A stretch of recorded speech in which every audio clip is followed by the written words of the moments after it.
ça naît à la base d'une passion pour World of Warcraft, car toute l'équipe y jouait. Et de ça, Fabien il a écrit des petits sketchs et tout, et ça a donné Noob saison 1, on a récupéré notre pseudo. Moi, Omegazel, c'est mon voleur dans World of Warcraft. Et voilà, ensuite la série a eu du succès, ce qui nous a boosté pour continuer, à écrire une suite, une trame scénaristique, à grossir le background et tout. Et voilà, c'est humoristique, ça se met des caricatures de joueurs de MMO. Enfin voilà, je pense que nous c'est pas trop la peine de revenir dessus, hein, comme un peu délire. Et Warzone Project en fait, c'est parce que pendant les MMO, on était plutôt fan de super-héros là parce que juste avant World of Warcraft, ça tombe avec la période où il y a les X-Men qui sont sortis, il y a les premiers Spider-Man, on avait encore les Batman, même si c'était un peu pourri, il y avait Batman Forever, Batman et Robin. Donc on était vraiment fan de ces univers et quand Avengers est sorti au cinéma, Fabien il a fait des super-héros. Et donc bon, après on voulait pas faire vraiment le super-héros classique à collant, donc il a écrit un truc un petit peu plus poussé et ça a donné Warzone Project.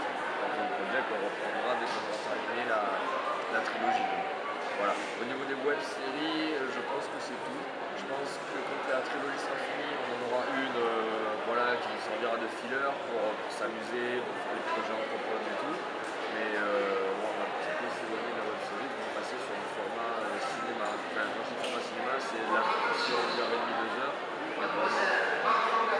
Est-ce que tu peux nous présenter tes différents personnages, Omegazel et Morgan Sinclair, la Warzone Project? Mozart Sinclair.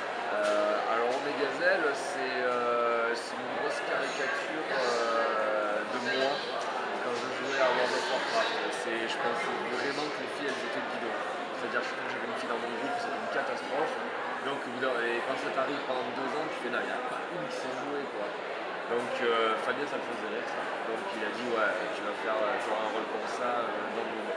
Après c'est une grosse caricature de joueurs de PvEHL. Les joueurs de PvEHL, ça je joue pas pour le fun, ça joue pour la performance, pour le gros DPS, pour tomber des boss avant les autres et tout. Et c'est vrai que Omegazel dans cette optique, il a complètement perdu l'objectif principal qui est de s'amuser. Là vraiment il le dit, il fait s'amuser dans un MMO. Parce que voilà, c'est une notion que quand tu lis PvEHL et j'en ai fait, tu perds un peu de vue. C'est là où les mecs ont auparavant, en fait, tu te rends compte que même s'ils sont un petit peu bébêtes, ils ont tout compris au jeu. Et voilà, et alors que la majorité des joueurs maintenant, c'est des Omegazel. C'est des mecs qui veulent tomber des boss, avoir du stuff. Donc voilà, c'est pour se moquer un petit peu de ce genre de mec qu'Omegazel a été écrit. Alors Mozart Sinclair, voilà, je sais pas trop en fait comment il a écrit ça. C'est le personnage qui est écrit autour de la musique. Voilà, j'en écoute beaucoup, j'écoute vraiment tous les styles et tout. Et voilà, c'est un perfectionniste de la musique, c'est un méchant, c'est un peu le même caractère qu'Omegazel, c'est hautain, ça pense qu'à lui, il est enfermé dans sa musique, il ne calcule pas trop les autres, il est très sûr de sa force, en plus bon, c'est un message super bien, voilà, donc voilà, tout ça pour dire que voilà, les personnages que j'incarne généralement, je suis heureux qu'ils soient lisses, Fabien le sait, j'aime pas incarner des gentils, genre des princes, le mec qui va sauver la princesse, le mec qui est tout gentil, qui s'efforce dans tout le monde. J'aime bien des mecs un petit peu méchants. En fait, tout le contraire de ce que tu fais dans ta vie de tous les jours. Si on fait un peu de la vidéo, c'est pour ça aussi, c'est pour un petit peu casser avec le quotidien. En parlant de Mozart Sinclair, quelle est ta musique préférée? Ton style de musique préféré? Voilà, j'en ai pas. Vraiment, j'écoute absolument de tout. Mais alors, du rap, en passant par la techno, jusqu'au métal, le bruit des bagnoles quand elles roulent, les oiseaux qui chantent. J'écoute vraiment de tout. J'ai aucun style que j'écoute pas. J'écoute pas de jazz. Pas de classique, et tout le reste vraiment j'écoute. On a une question de fan par rapport à Saphir. Est-ce que Saphir est aussi dur avec toi en IRL, dans la vraie vie, que dans la web série? Non, elle est bien pire en vrai que dans la série. Non, Saphir c'est quelqu'un qui est adorable. Alors elle, par contre, le rôle qu'elle joue dans la série, c'est complètement l'inverse de comment elle est en vrai. C'est vraiment quelqu'un qui est très très doux, qui est pas sec, comme dans la série. Et justement, ce qui l'a fait délirer, c'est justement comme un ensemble un petit peu malmené dans la série. C'est comme ça qu'on arrive à délirer ensemble. Maintenant, on va passer à l'interview. Mais justement, est-ce qu'elle te malmène pas un peu dans le jeu parce que justement elle t'aime bien au final? Dans le jeu, je veux dire. Non, parce que je pense que ça l'a fait délirer parce que c'est quelqu'un qui a beaucoup de concessions, c'est quelqu'un qui n'est pas dur à vivre du tout. Donc là, quand elle est dans la série, on resserre un peu les boulons. Donc maintenant, on va passer à l'interview fruits et légumes, qui est une spécialité de la communauté. Donc, la dernière fois que tu t'es senti bête, brave. ça arrive tellement souvent. Moi j'en ai une. La dernière fois que ça me suis bête. Attendez, vas-y. Par la Carcassonne, quand t'as eu le fou rire avec la pêche. Que t'as eu toi un fou rire avec la pêche. Ah non, non, moi je me suis pas senti bête. Ah non, je rigolais vraiment, ça me faisait vraiment beaucoup rire. Je me sens pas bête parce que je ris beaucoup, parce que ça m'arrive très souvent de rire. Moi je ris, je me sens pas bête. Non, je sais pas. Ben, voilà, en début de semaine, j'ai explosé la roue de ma voiture. On était 8, enfin, on était parti en 2 voitures. Il faisait très froid et en fait, les mecs me regardaient là et en fait, je faisais rien parce que je savais pas changer la roue de ma voiture. D'accord. Donc voilà, je me suis senti un peu bête à 32 ans de pas savoir changer la roue de ma voiture. Enfin, je savais changer la roue de l'ancienne voiture, mais pas de ça. La dernière fois que tu tombais dans les pommes. Je suis jamais tombé dans les pommes. La dernière fois que qu'on t'a fait poireauter.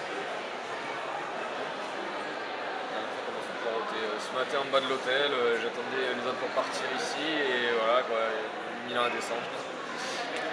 La dernière fois que tu t'es fait carotter.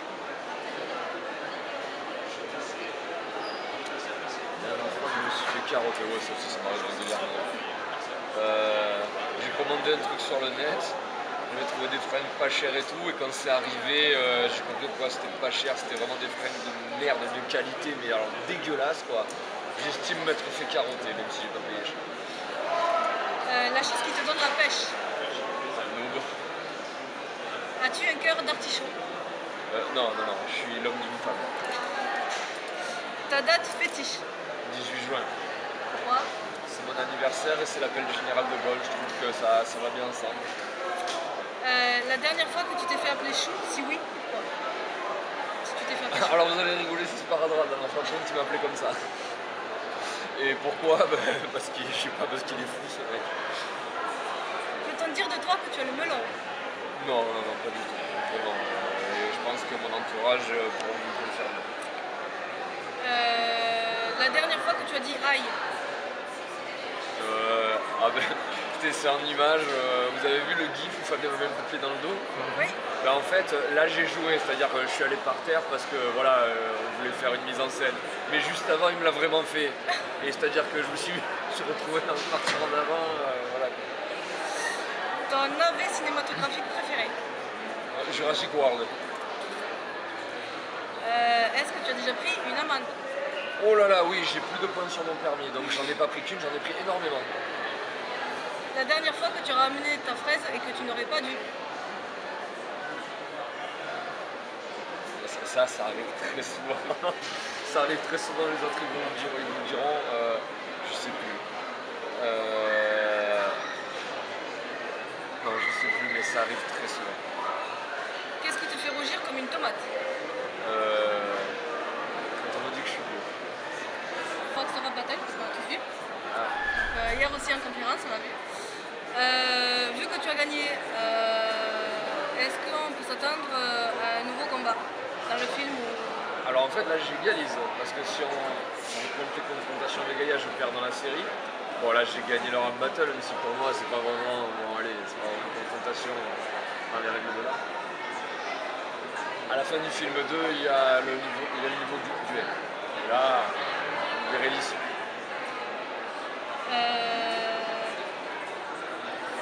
Est-ce que le Rockstar Rap Battle nous annonce le retour de notre berserker préféré? J'étais pas parti. Non, mais retour en force. On peut dire ça. Tu as créé très récemment ta propre chaîne YouTube. Ouais. Tu l'as créée. Et on a vu que tu as eu 5000 abonnés avec ta chaîne. Comment vois-tu l'évolution de ta chaîne? Cette chaîne, je l'ai vraiment faite, hein, c'est sincère, parce qu'elle est même pas monétisée, c'est pour m'amuser, parce que j'adore le boulot de youtubeur et je voulais faire mes trucs à moi. Alors c'est pas très évolué techniquement, parce que j'ai préféré en sortir beaucoup régulièrement plutôt que de me pencher sur la technique. En plus, ça prend énormément de temps et en fait je voulais sortir plein de vidéos. Comment je vois l'évolution? Tant que j'aurai du temps, je sortirai du contenu. J'aimerais bien faire des partenariats, c'est-à-dire j'aimerais bien qu'il y ait des potes qui viennent, genre beaucoup d'interventions d'Arthéon, de Sparadrap ou même n'importe qui aurait envie, ça me fait très plaisir parce que je suis quelqu'un qui adore les collaborations. Je j'aime bien faire ma popote dans mon coin, mais je trouve que c'est mieux d'échanger avec quelqu'un, de faire des trucs ensemble. J'adore ça. Comment je la vois, ça se développe, ça augmente gentiment, tranquillement, et j'espère que ça va continuer. Le but c'est que je m'amuse et que les gens en face de moi prennent du plaisir. Il y aura possiblement que notre objectif. Je sais que tu fais des vidéos popcorn, Ouais. tu parles de thrillers de films, et que tu fais aussi du gaming. Est-ce que tu as d'autres projets ou d'autres vidéos, d'autres types de vidéos? Ouais. En fait, j'aimerais parler de manga, parce que j'ai une collection qui est immense et j'aimerais parler de mangas qui me plaisent et tout, donc un petit peu me tourner vers la Japanimation. Et je suis en train de chercher un concept pour faire de la fiction très simple et sans trop bouger de chez moi. Et voilà, je réfléchis à ça pour vraiment offrir un gros éventail de contenu sur ma chaîne. Là, je suis parti sur le gaming parce qu'en ce moment, je joue beaucoup. Les bandes annonces de films, c'est un truc qui me plaît, j'adore ça, parce que ça vous permet un petit peu de voir des films sans aller vous mettre une heure et demie dessus. Et c'est un truc que je connaissais pas, que j'avais pas vu sur le net, donc je pensais être original. En fait, non, il y en a d'autres qui le font. Et voilà, donc les évolutions, ce sera le Japanimation et fiction. Donc maintenant, on va passer, si tu veux bien, à la fanfic. Omegazel avait déjà triomphé du 5e étage de la tour Galamadria Bouillard. Avec son staff de filles, il revient vers le PNJ de Sœur Interdit et dit: Ça y est, j'ai triomphé du 5e étage. Quelle est ma quête suivante? Le PNJ le regarda, trouve une évocatrice de la coalition, provoque-la en duel et gagne. Omegazel le regarda. Inutile de me le répéter deux fois. Une question. Le PNJ de Sœur Interdit le regarda. Oui, Berserker? Zel lui demanda. Est-ce que l'évocatrice doit avoir un niveau particulier ou pas? Le PNJ répondit: aucun, mais cela aura une influence sur le niveau de réputation. À toi de voir. Le Berserker partit en direction de la sortie. Il marcha pendant quelques minutes et revint sur Glassstone, la capitale de la coalition. La jeune évocatrice, qui se reposait avec son courroie, se vit cacher le soleil. Excusez-moi, mais je suis en train de récupérer de l'énergie. Pouvez-vous vous décaler, s'il vous plaît? Le Berserker regarda la jeune évocatrice. Tu sais à qui tu t'adresses, jeune évocatrice de la coalition? Calice répondit sans gêne. Sûrement à quelqu'un qui est en train de marcher ou cacher le soleil. Zel répondit. Tu oses répondre au Omegazel, le berserker du crépuscule, l'ultime Apollon et futur numéro 1 de la guilde. La jeune femme aux cheveux ondulés n'attendit pas la suite pour jeter une boule d'énergie dessus. J'en ai ras la casquette de ton discours à des balles. Tu me fatigues. L'homme au curseur jaune avait provoqué la jeune évocatrice en duel. Cali sourit. Fais attention à tes points de réputation. Garçon, cela ne se fait pas de se battre à plus bas niveau que toi. Tu risquerais d'en prendre un seul coup, et la guilde de justice aussi. Zel acheva la jeune évocatrice en 2 coups et repartit vers le maître des sœurs interdites. Vengeance, cette crevarde de Gaïa m'a humilié une seule fois, et ce n'est pas pour qu'une seconde évocatrice de la coalition, et en plus bas niveau, que moi, qui va me tuer. Cali se retrouve au cimetière. Est-ce que la petite invocatrice se provoquera un duel? Triomphera-t-elle? Bon, merci. Est-ce que tu as un mot pour la team Z ou pour tes fans en général? Merci, et vous avez de très bon goût.